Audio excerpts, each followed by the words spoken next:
C'est avec un immense plaisir que nous nous retrouvons aujourd'hui à la découverte d'un site incroyable. Laissez-moi vous présenter le Castro de Baronia. Le Castro de Baronia est une fortification caractéristique de la culture des Castro. Mais laissons Tali nous informer sur la culture des Castro. Le Castro de Baronia est une fortification caractéristique de la culture des Castro. La culture des Castro est une expression utilisée en archéologie. Elle désigne la culture du nord-ouest de la péninsule ibérique. La période va de la fin de l'âge du bronze jusqu'au 1er siècle. La caractéristique la plus notable de cette culture sont les villages fortifiés et les îles forts, connus sous le nom de Castro. Le nom de Castro vient du latin castrum, château. La culture des Castro a commencé à se développer pendant l'âge du bronze final. Elle est le résultat d'une forte influence culturelle sur les populations indigènes venues d'Europe centrale, des régions atlantiques et méditerranéennes. Dans la période de fondation, les Castro se sont étendus du sud vers le nord et du littoral vers l'intérieur de la péninsule ibérique.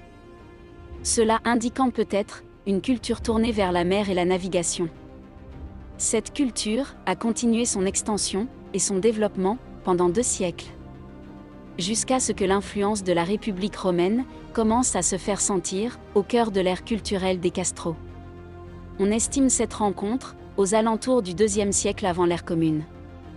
La culture subit quelques transformations pendant la conquête romaine et la formation de la province romaine de Galice jusqu'à sa disparition définitive au 4e siècle.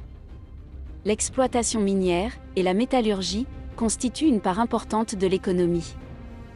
Or, fer, cuivre, étain et plomb sont les minerais les plus couramment extraits. Ces métaux sont raffinés et fondus pour fabriquer différents outils. La céramique est aussi pratiquée dans la région. La bijouterie des Castro a ses racines dans l'âge du bronze et va être progressivement influencée par les cultures d'Europe centrale et de la Méditerranée. Les pièces les plus caractéristiques de cette bijouterie sont les bracelets et les boucles d'oreilles. La sculpture est plus couramment pratiquée dans le sud et va s'accroître durant l'occupation romaine. Leurs armes sont principalement des épées ou des poignards.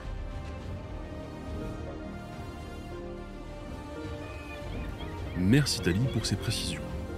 Ici au Castro de Baronia, le site se compose d'un premier rempart. Cette première défense est creusée en partie dans le rocher et une autre partie est bâtie, probablement submergée pendant la marée haute, sinon continuellement à l'époque. La deuxième ligne de défense est composée d'un rempart, mais également de la porte principale. Possiblement, le mur entourait presque complètement le Castro. L'entrée vers l'intérieur se compose d'une rampe et peut-être, à l'époque, d'un escalier. La zone habitée est structurée en 4 zones. Dans la première zone, à gauche, se trouve une construction dans laquelle il y avait potentiellement une forge, car on a retrouvé dans les fouilles une cheminée, un trou de poteau et plusieurs brilles d'argile qu'on pourrait presque considérer comme de l'argile réfractaire, puisque cette argile a été retrouvée calcinée. Devant la porte murale se trouvent d'autres bâtiments, dont un particulièrement intéressant, un bâtiment ovale assez long qui s'apparenterait à une maison commune ou une halle, mais rien ne le confirme. Le secteur suivant est séparé par un mur qui aurait pu servir également à contenir le terrain. On y passe par un escalier très bien conservé. Il s'agirait même d'un des escaliers les mieux conservés des Castro galiciens. Un quartier de maisons se distingue car délimité par un carré protégé du vent. Un sentier mène au secteur le plus élevé du village, dans lequel il y a aussi des bâtiments.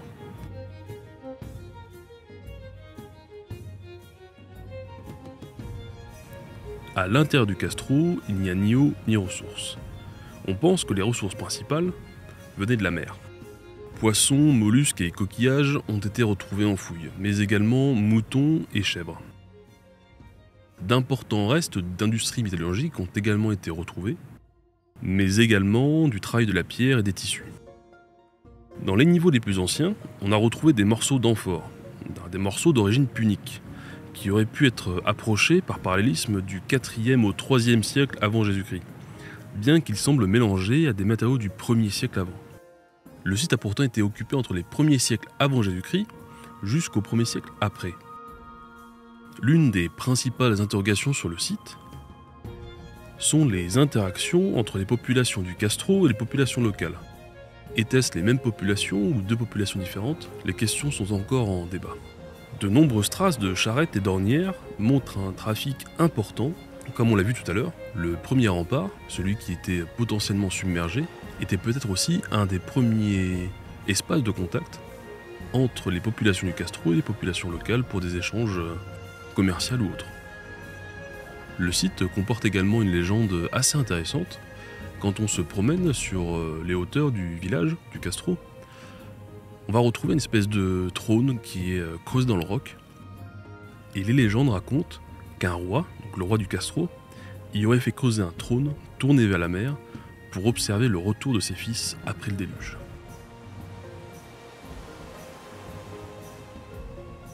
J'ai vraiment adoré ce lieu et j'aimerais de tout cœur vous en faire découvrir d'autres. Partagez, commentez un maximum et surtout donnez-moi vos retours sur ce type de vidéo.